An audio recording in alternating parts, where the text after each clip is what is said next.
So today we are here with Rick Latham, drummer extraordinaire and teacher and author of a book that I can't believe is 40 years old, the Advanced Funk Studies book, which is absolutely one of the classics.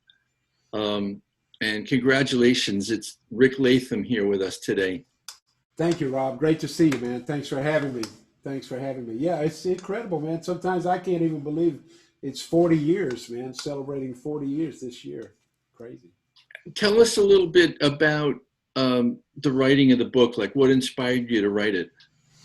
Well, at 1980, man, I explain it to a lot of people like this. I think there was a lot happening in music at that time, a lot of new, that was kind of a new, early 80s, late 70s, early 80s was kind of a new era in music. And, I think, that stuff was inspiring. All the linear stuff. GAD, of course, became very popular around that time, late 70s.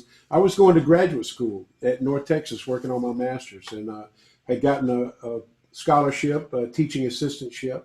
So I was actually teaching mallets and snare drum. I was playing four mallets and all this stuff, classical stuff, and studying with some great teachers at North Texas. And, I would go into a lesson every week and say, hey, man, check this lick out that I transcribed, and we were all listening to Garibaldi and Gadd and, all these Mike Clark, all the guys, and, and they would say, every week it just got more and more. I got more into that and could really relate to, especially the stuff that Gadd was doing, because Steve, had a military background, classical background, could play, rudimental stuff. That's all incorporated in his playing. I could really understand it, and I really just was kind of drawn to that sound. So, all the teachers, all my instructors said, man, you should write a book, with this stuff. And it's funny that, so I just they kept saying that more and more, and there was really nothing out at that time, 1980.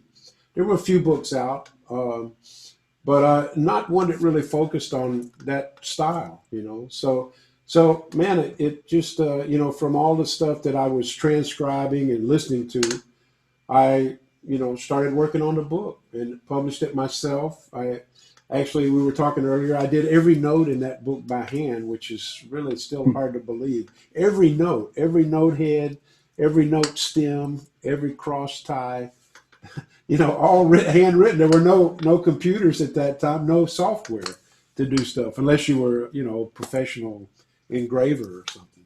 So that's what happened. I think, you obviously, for something to have hit as hard as your book did and last 40 years, you definitely. And hopefully more.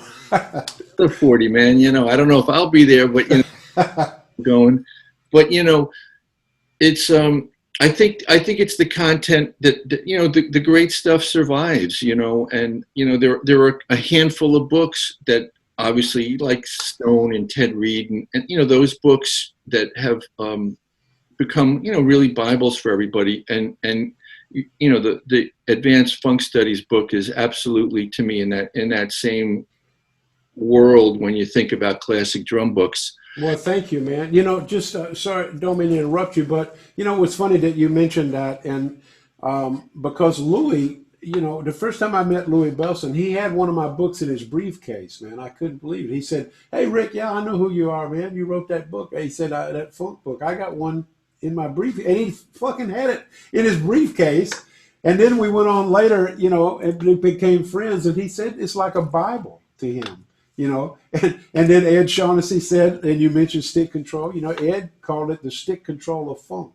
Yeah. So those are great quotes, that I don't mind using at all, so, but thank you for that, for including me, even with those books, man, because, there's a lot of great books, as you mentioned, and I'm just fortunate that it hit at the right time, and it was pertinent, it was usable stuff, not just a bunch of licks, but I think it was getting people into that stylistic thing. So for people that maybe are watching this that haven't, checked out the book, do you want to demonstrate, a couple of things, maybe play on the kit, show them some of the patterns? Sure. I'm not going to think of a specific pattern right now just because we're doing this all live, but let me, yeah, I'm going to switch cameras here. Yeah, a couple patterns, a couple of the basic kind of linear kind of things at that time, something like this. This is a gaddish kind of thing.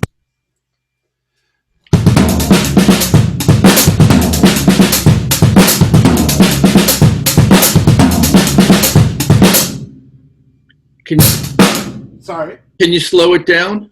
Yeah, sure.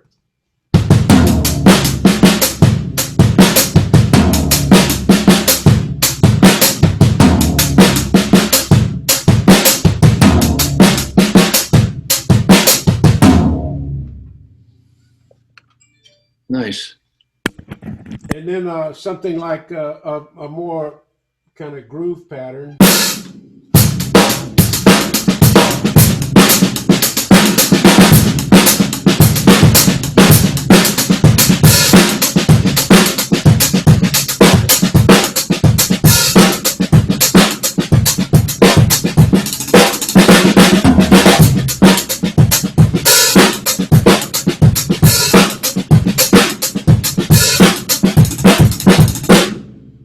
I think the thing with a lot of what's in that book, it's so usable. Like you said earlier, you touched on it. It's real applicable parts, and grooves that you can use in a lot of different kinds of music.